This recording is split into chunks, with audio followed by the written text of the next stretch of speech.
Hello there, guys! So, the HATHOR Dragon is going to be, by far, the best dragon in DML.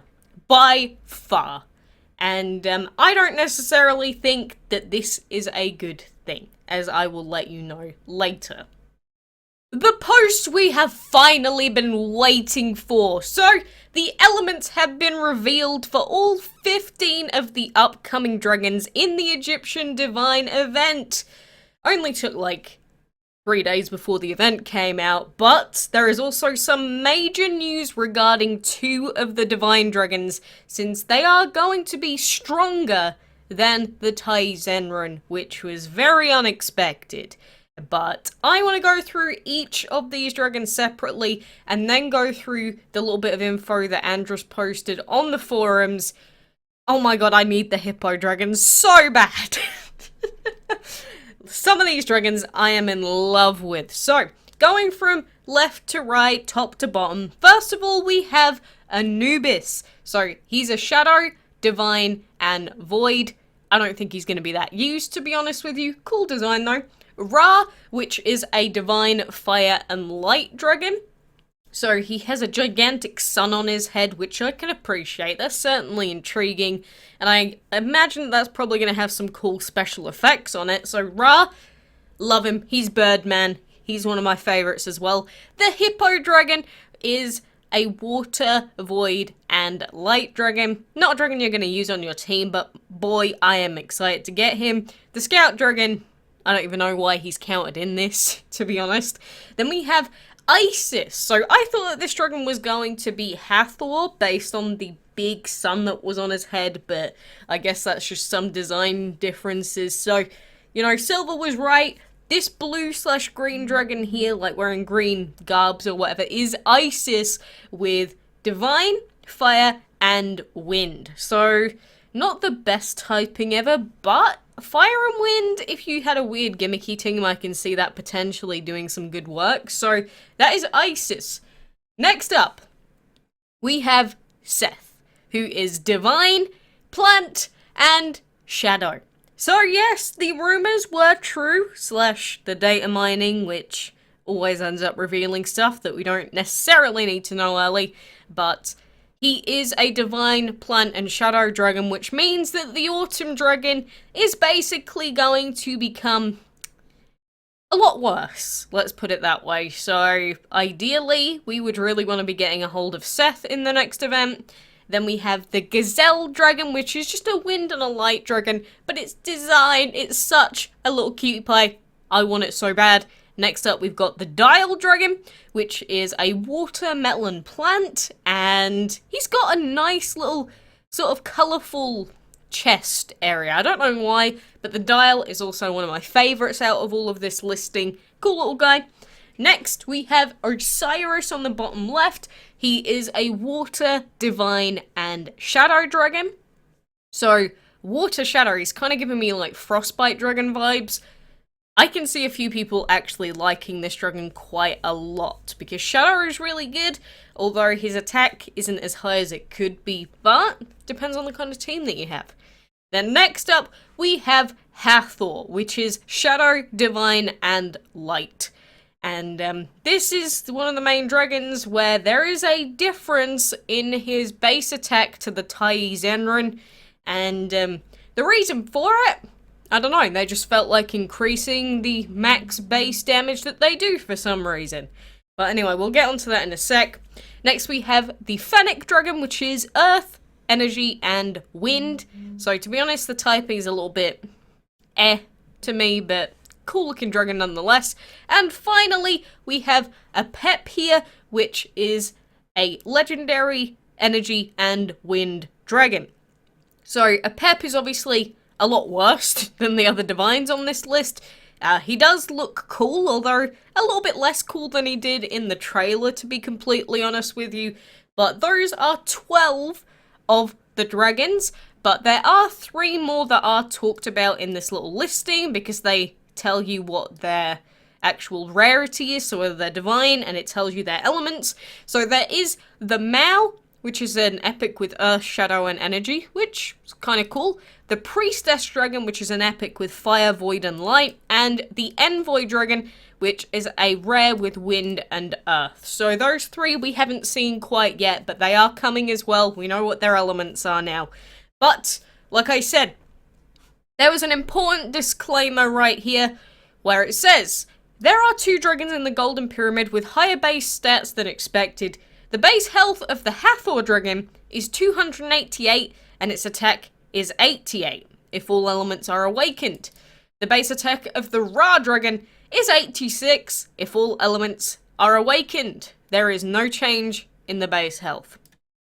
So, essentially, what they have done is they've gone, you know, there's very little point for people to want to get most of these divines since, you know, we already have the strongest possible divines in game. So yeah, you know, the big bird man and the random blue guy? Yeah, how about we just randomly increase their base stats? Does that sound good to you? Great. Job done. Wow, this may sound cool, and it's like, whoa, these are super strong dragons then.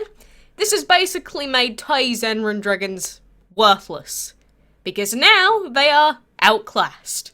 So to you guys out there that spent millions of food and enchantment materials upgrading your Tai Zenran dragons, well, I feel bad for you, because I was going to do the same thing, but now if Hathor is also the same, well, there's no point, because Hathor is just factually better. And let's not forget here that they said the Hathor Dragon has a base health of 288, when the previous highest health dragon in the game, I believe, was the Ares Dragon, which had a base health of 272. So when we're comparing this to level 80, 272 compared to 288 is incredibly high. Like, who cares if its attack on the Hathor is quite a bit higher? The fact that its health is so incredibly high, there is no excuse for that. I am so annoyed about what they have done here. You can't just change your formula so much to say, hey, the hardest dragon to get in the game and the most pay-to-win one out of the entire event is going to have by far the best health and attack out of anything by far. It's going to be an exception to all of our previous rulings. I hope you enjoy the game now. Sets a very, very bad precedent for future events, future dragons and everything like that, because, again, where do the exceptions stop? Obviously, though, to get Hathor, you do have to get every other divine in the divine event, which is a lot of effort. You have to get the divine chest dragons as well. So this is basically saying that you can only get the strongest dragon in the game, artificially made strongest dragon in the game. As if you didn't know, a dragon's base health and attack is based off of the elements that they have, because each element gives a set amount of, you know, points towards it, I guess is the simplest way to explain it. And so they were saying, has the formula been changed? The answer was no.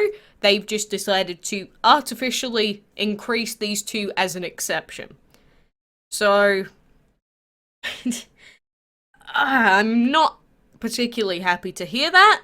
And if this keeps going, my question is, if they're doing this now, if we keep having more and more and more divine events in the future, is it just going to be, oh, they're an exception, by the way. Oh yeah, we now have a base attack of 90 on a water, fire, and divine dragon, because we wanted to make people want it. Like, I don't see the stopping point for this.